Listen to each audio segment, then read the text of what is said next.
त्वमेव माता च पिता त्वमेव, त्वमेव बन्धुश्च सखा त्वमेव, त्वमेव विद्या द्रविणं त्वमेव, त्वमेव सर्वं मम देव देव। जय श्री कृष्णा। आप सभी का फिर से एक बार स्वागत है हमारे YouTube चैनल सनातन ज्ञान में। इससे पहले की कथा आप सभी ने सुनी और कमेंट बॉक्स में अपना भरपूर प्रेम दिया। इसी तरह का प्रेम हमेशा देते रहिएगा, क्योंकि आपका यह प्यार भरा कमेंट मेरे लिए बहुत मनोबल बढ़ाने वाला होता है और आपका यह एक छोटा सा प्रयास न जाने कितनी उम्मीद दे जाता है। इसलिए ऐसे ही उम्मीद की रोशनी देते रहिए और आप सभी अपना साथ बनाए रखिए। तो आइए अब सुनिए आज की कथा, जिसमें हम श्रवण करेंगे श्रीमद् भागवत पुराण प्रथम स्कंद के पहले अध्याय का। तो आइए आप सभी को सीधे लेकर चलते हैं पुण्यमय क्षेत्र नैमिषारण्य की ओर, जहाँ शौनक आदि ऋषियों ने भगवत प्राप्ति की इच्छा से सहस्त्र वर्षों में पूरे होने वाले एक महान यज्ञ का अनुष्ठान किया। एक दिन उन लोगों ने प्रातः काल अग्निहोत्र आदि नित्य कर्मों से निवृत्त होकर सूत जी का पूजन किया और उन्हें ऊंचे आसन पर बैठाकर बड़े आदर से यह प्रश्न किया, सूत जी, आप निष्पाप हैं। आपने समस्त इतिहास, पुराण और धर्मशास्त्रों का विधि पूर्वक अध्ययन किया है तथा उनकी भली भांति व्याख्या भी की है। वेद वेदताओं में श्रेष्ठ भगवान बादरायण ने एवं भगवान के सगुण निर्गुण रूप को जानने वाले दूसरे मुनियों ने जो कुछ जाना है, उन्हें जिन विषयों का ज्ञान है, वह सब आप वास्तविक रूप से जानते हैं। आपका हृदय बड़ा ही सरल और शुद्ध है। इसी से आप उनकी कृपा और अनुग्रह के पात्र हुए हैं। गुरुजन अपने प्रेमी शिष्य को गुप्त से गुप्त बात भी बता दिया करते हैं।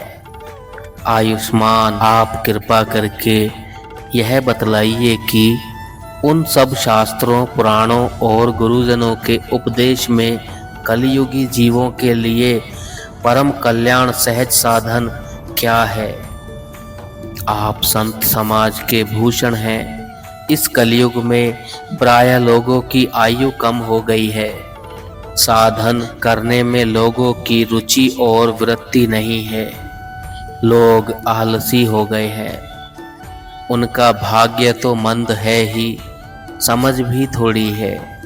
इसके साथ ही वे नाना प्रकार की विघ्न बाधाओं से घिरे हुए भी रहते हैं। शास्त्र भी बहुत से हैं, परंतु उनमें एक निश्चित साधन का नहीं, अनेक प्रकार के कर्मों का वर्णन है। साथ ही वे इतने बड़े हैं कि उनका एक अंश सुनना भी कठिन है। आप परोपकारी हैं। अपनी बुद्धि से उनका सार निकालकर प्राणियों के परम कल्याण के लिए हम श्रद्धालुओं को सुनाइए, जिससे हमारे अंतःकरण की शुद्धि प्राप्त हो। प्यारे सूत जी, आपका कल्याण हो। आप तो जानते हैं कि यदुवंशियों के रक्षक भक्तवत्सल भगवान श्री कृष्ण वासुदेव की धर्म पत्नी देवकी के गर्भ से क्या करने की इच्छा से अवतीर्ण हुए थे। हम उसे सुनना चाहते हैं। आप कृपा करके हमारे लिए उसका वर्णन कीजिए, क्योंकि भगवान का अवतार जीवों के परम कल्याण और उनकी भगवत प्रेममयी समृद्धि के लिए ही होता है। यह जीव जन्म मृत्यु के घोर चक्र में पड़ा हुआ है। इस स्थिति में भी यदि वह कभी भगवान के मंगल में नाम का उच्चारण कर ले तो उसी क्षण उसे मुक्ति हो जाए, क्योंकि स्वयं भय भी भगवान से डरता है। सूत जी, परम विरक्त और परम शांत मुनिजन भगवान के श्री चरणों की शरण में ही रहते हैं। अतएव उनके स्पर्श मात्र से संसार के जीव तुरंत पवित्र हो जाते हैं। इधर गंगा जी के जल का बहुत दिनों तक सेवन किया जाए तब कहीं पवित्रता प्राप्त होती है। ऐसे पुण्यात्मा भक्त जिनकी लीलाओं का गान करते रहते हैं, उन भगवान का कलिमलहारी पवित्र यश भला आत्मशुद्धि की इच्छा वाला ऐसा कौन मनुष्य होगा जो श्रवण ना करे। वे लीला से ही अवतार धारण करते हैं। नारद आदि महात्माओं ने उनके उदार कर्मों का गान किया है। हम श्रद्धालुओं के प्रति आप उनका वर्णन कीजिए। बुद्धिमान सूत जी, सर्वसमर्थ प्रभु अपनी योग माया से स्वच्छंद लीला करते हैं। आप उन श्री हरि की मंगलमयी अवतार कथाओं का अब वर्णन कीजिए। पुण्य कीर्ति भगवान की लीला सुनने से हमें कभी भी तृप्ति नहीं हो सकती, क्योंकि रसज्ञ श्रोताओं को पद पद पर भगवान की लीलाओं में नए नए रस का अनुभव होता है। भगवान श्री कृष्ण अपने को छिपाए हुए थे।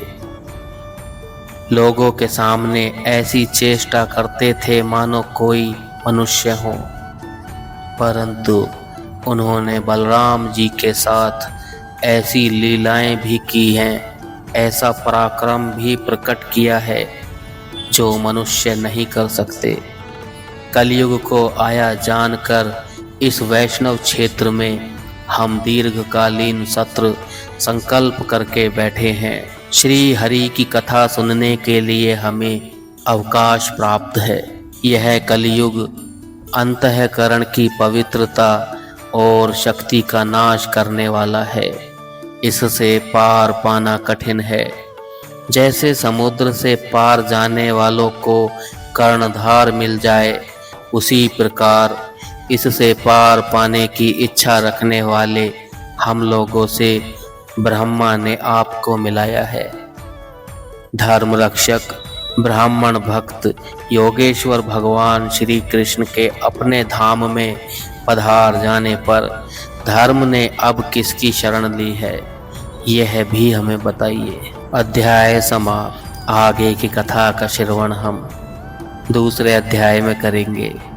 तब तक के लिए जय श्री कृष्ण।